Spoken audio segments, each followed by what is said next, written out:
Uh, uh, Wanting to be trans or afraid of being trans? I don't know how much I need to talk about this. Sometimes I wonder if I'm not just like playing some kind of game with myself. Uh,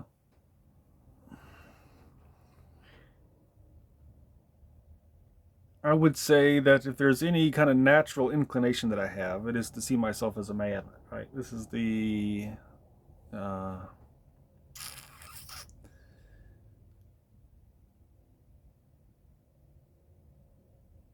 kind of the default. I might say that, that especially when I started. Uh, just the whole gender bending thing in general. Even when I first came out as trans, I didn't even come out as trans. I just came out as like might be trans. Uh, and it went kind of like this in the beginning. I thought that I might be trans, so I started wearing wigs and makeup and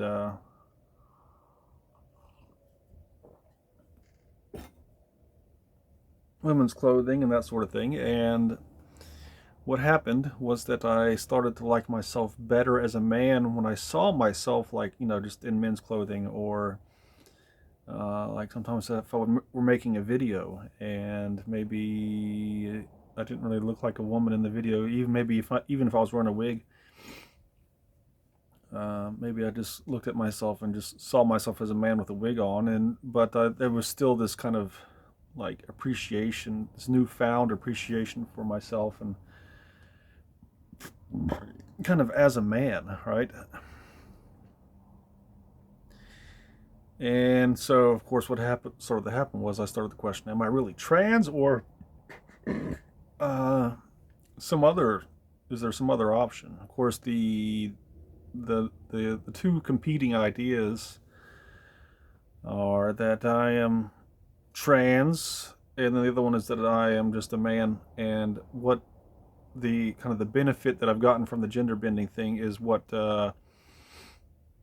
Jung calls integrating the anima, which is what other people might just call getting in touch with your feminine side. Uh, that I am a man who has a feminine side, and that I kind of embraced it, and in doing that, I felt better about myself as a kind of as a whole. So the conclusion that I came to is that regardless of how I look at it, I do have some kind of feminine aspects, some kind of feminine traits that if I shun those or act like they don't exist, then my life just doesn't work. Or I feel like there is this kind of self hatred kind of that happens. Uh, what it means exactly to integrate those or to uh, embrace those is I'm not entirely sure. I mean, and what I mean is, like, if I were to say live the rest of my life wearing men's clothing, and let's say I go get a job at a construction company and I wear boots to work every day, uh, could I still kind of hold that feminine thing within me in a cherished, sacred kind of way, like that? Still see it as valuable and that sort of thing, but just recognize that maybe this isn't the place for it. There's a time and a place, right? It's like that biblical verse in Ecclesiastes that became the Birds' hit song, to every thing or to every season. What is it? I forget. There's a time to gather stones, a time to cast stones away. I might have said that wrong, but maybe there's a time to be feminine and a time to be masculine, and I don't understand that. I don't know. This is one of the things that I do not understand. What I do understand is that there is something feminine in me that maybe it doesn't need to be present at all times, but it needs to be acknowledged at least. I feel like I had to see this. And so, but the question of whether I'm trans or not still remains for me unanswered. Uh,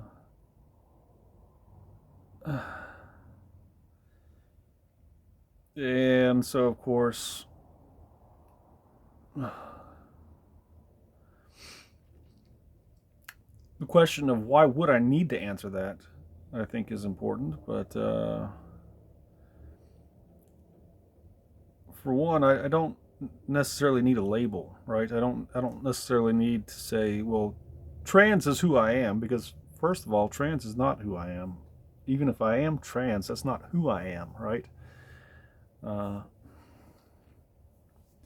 like human is not who I am. I might be a human, but that's not me, right? I'm not the word. It's just, human is just a word. Uh, if I didn't speak English, human wouldn't have any meaning to me whatsoever. You know, but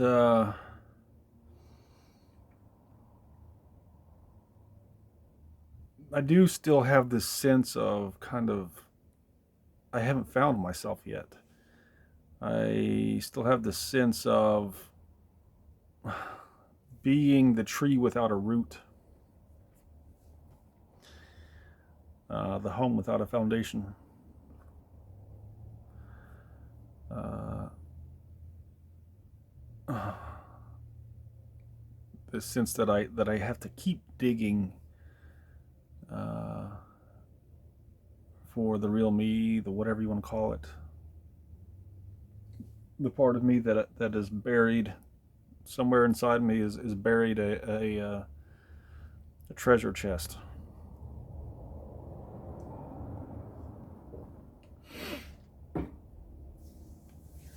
And what's inside is the real me, something like that. I don't know if that's how it goes, but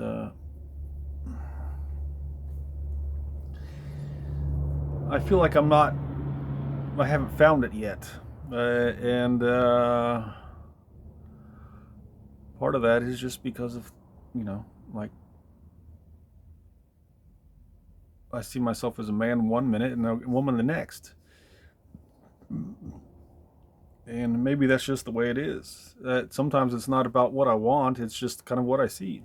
And a lot of that depends on what I actually look like. Say, like if I'm looking at myself in the little screen here, uh, sometimes I look like a man in that. Sometimes I look like a woman in that. And so when I look like a woman, sometimes I think that's what I am, right? Uh, and I don't really like that. I don't really like kind of the idea that, for one, what I see in the mirror determines what I am. So, like, if I don't know if you can imagine this, but if you woke up one day and you looked in the mirror and you look like a girl, if you weren't one originally, uh, would you then think, well, that's what I am? I'm a girl now. Somehow I got a girl's body, so you know, this now is the new determinant in my life for which way that I go. I think that might be the kind of part of it too, is kind of the whole thing of gender determining kind of where my life goes, whether I'm a husband or a wife or things like that. In places like work, like I do have a job. I just got a job as a temporary assistant manager, which will be over very shortly. But once I got that, the question of, is it better to be a man in this situation or a woman? And what am I doing to myself if I decide that it's better to be a man in this situation? Because I want to be respected as a manager, even if I'm only an assistant manager. Uh, you know, uh, and I catch myself doing that a lot of times especially if I feel like someone doesn't respect me. I kind of feel that, oh, I got to be a man. I got to be a man. I can't be a woman in this case because they're not going to respect me. Uh, what am I doing to myself in that case?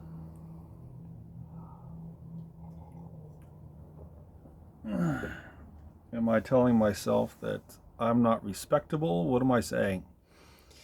Am I saying that my main motive to see myself as a man is just to be respected?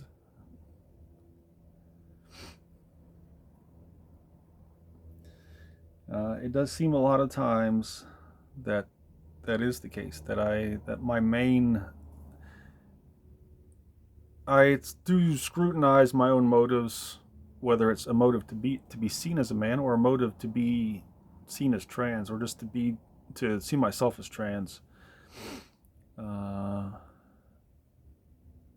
I could have motives one way or the other, right? It makes sense to me that I would have motives to see myself as a man, and those would be not that much different from the FTM trans, who these young girls, this epidemic of young girls who transition to live as boys, who then discover they weren't trans, they never were, and that they go back to living as girls again. I don't know if they're trans or not, but a lot of them talk about their motives for wanting to transition to live as men or as boys. A lot of them are very young. You know, sometimes they're like 16 years old, late teens, early 20s, and they go through this, and then they discover that really they just had a motive to be. Their motive was to be respected in the eyes of society. That they felt like sex objects. They wanted to have that kind of the male privilege, which to a large degree, the only real male privilege is not being seen as a sex object, right? Not having your value as a human determined by how beautiful you are. For a man, your value as a human is more determined by what you accomplish, which gives you some amount of control over, how you're seen by society. Society mostly values men who are like the athletes who win the national championship, right? But for women, it's more like the woman who wins the beauty pageant. Well, the woman who won the beauty pageant didn't really have any control over her looks, right? She was just born beautiful, uh, you know. So, but for men who become valued by society, uh, it's usually based on what they accomplish. People like Steve Jobs are valued by society because of what he accomplished. Bill Gates, Elon Musk, Trump, uh, people like that, they're looked up to because they've accomplished so much. People who win the national championship, like Michael Jordan, is a hero to a lot of men. Uh, but he had to work for all that. These were his accomplishments. It's not like he did have some natural born athletic ability, but he could have easily squandered that. Uh, so if you're a woman and you want to be respected, then and you're not based on your looks, then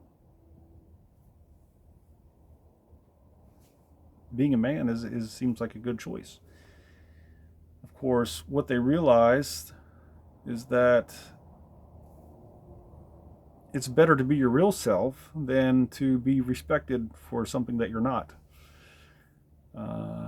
And so I look at this in my own case, right? That I have this kind of gravity pulling me towards seeing myself as a man, and I question, what is that gravity? Is it just this desire to be respected?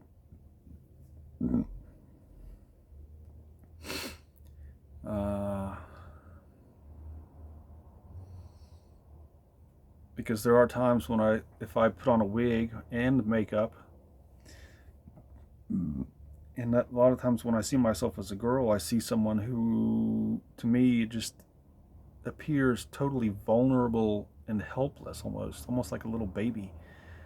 Uh, Someone who other people would look at and just think, you're like a little flower. You're just a beautiful, peaceful little flower, and the world is gonna trample all over you.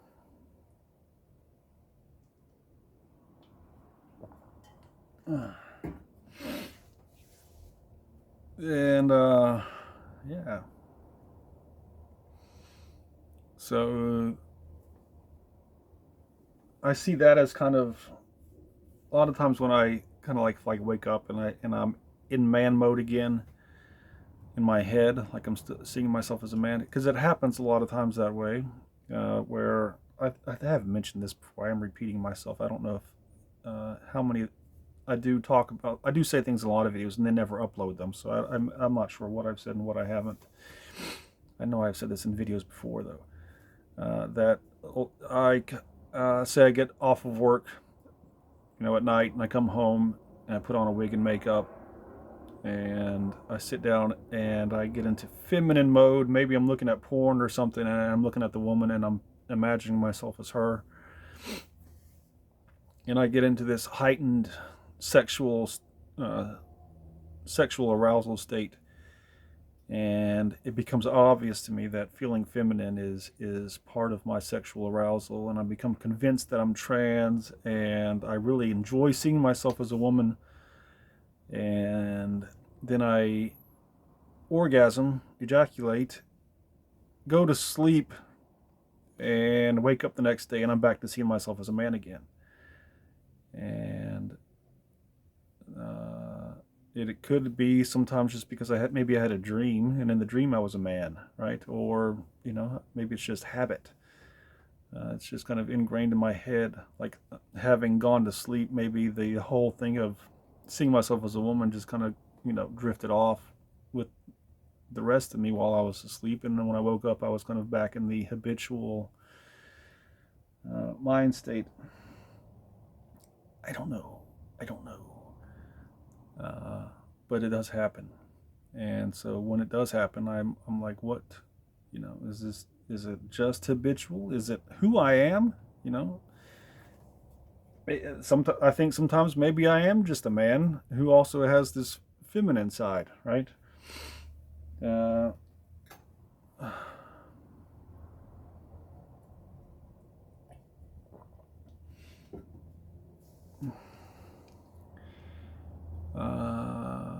but then I also question whether I actually want to be trans. I question whether I'm afraid of being trans or whether I want to be trans. I do suspect there could be a little bit of both.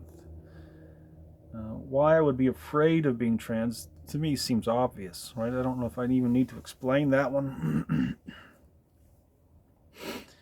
I don't know if I even need to explain why I would want to be trans, because I don't know that I want to be trans. But so uh, basically, if there's any point, it is just me this scrutinizing my own motives and trying to figure out, kind of what's going on, or looking at what might be going on. I don't know if that helps a lot of times. I think sometimes the only thing to do is just to keep walking down the path. It's like this gender thing is a path that I've chosen to walk down, and the only thing to do is just keep walking down it, and just stop trying to analyze it, and but at the same time, I think sometimes this self-analysis is a good thing to do.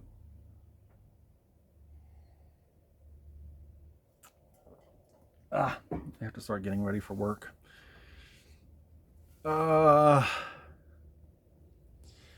why might I want to be trans? One reason is that being trans makes me feel special. I feel like it's kind of separates me from other men and other women.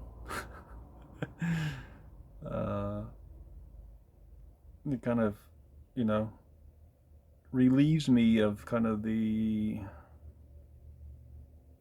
what I see maybe as the drawbacks of both sexes, right?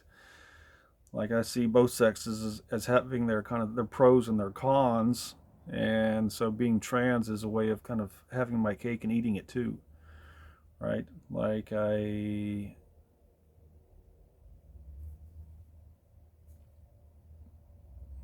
Men are. I like men because they're very strong and very assertive, and they do a lot of the world. A lot of the things that happen in the world are a result of what men do.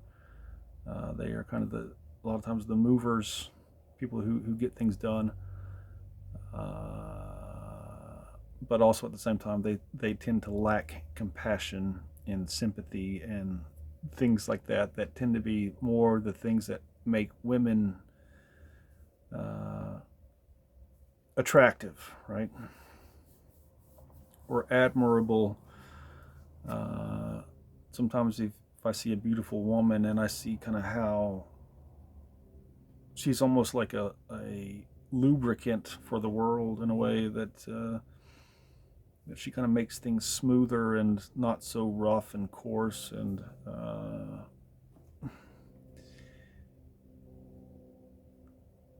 I see something just beautiful in that, and I have this kind of like, well, she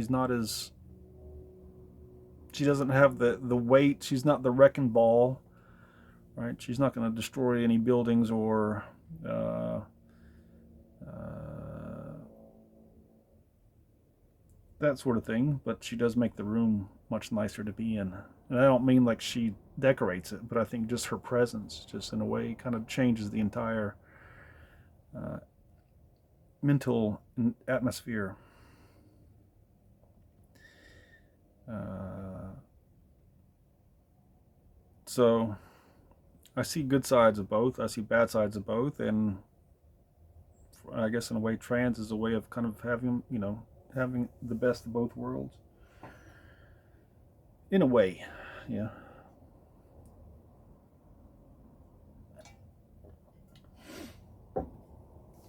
Of course, I do have a little bit uh,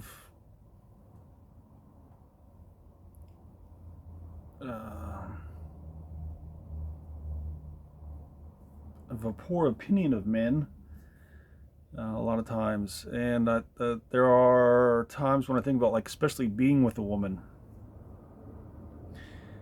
and here's where I get a little bit conflicted in my own kind of uh, where I'm at. Is this desire to be with women, uh, because a lot of times when I look at why a woman would not want to be with a man, I see that a lot of times it's because men are not enough like women, that they are too coarse, that they are too uh, self centered, uh, uh, too concerned with wearing the pants in the relationship, things like that. I have heard women say they like that. I've heard women say they want a man who takes charge and that sort of thing, but I also hear women complain about that. There was uh, in my mid 30s, I remember being on MySpace or something and reading a lot of things that women posted, and a lot of concerning their ideal man. And I remember thinking, you don't want a man. What you want is a woman who has a penis. Because a lot of these traits that you described, like someone who is willing to sit and listen, to be compassionate, to you know things like that, that really none of the things you described were manly, right? Uh, that's where I thought, there is women obviously have this kind of craving for a man who can at least be like a woman, right? And this is where I kind of like, I feel like the line there is not clear, because a lot of times when I see myself as a girl, I think that's not what a woman wants, right? She doesn't want a total sissy, right? Uh, but you know, at the same time, I'm like, well, the question for me is, what am I? If I don't want to pretend to be a man either, right? I would say that the two biggest, uh, if there are the two things kind of pulling me away from just being a total sissy, like just total girly girl. One is the desire to be with women, and then two is just the being out in this dog eat dog world, right?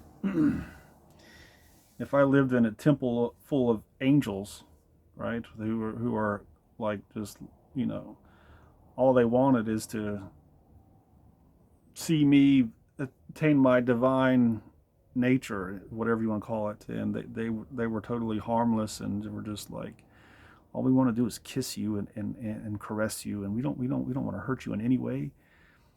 If I were in that kind of place, I might just be like, yes, I'll be a total sissy. I'll just be the sweetest, softest little sissy flower you've ever met.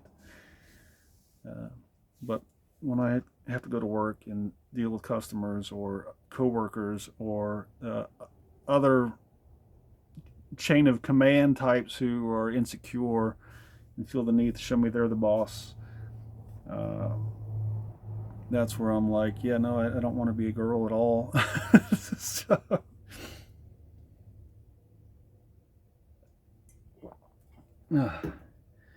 so I think I've said enough. I might be repeating myself. Apologies, but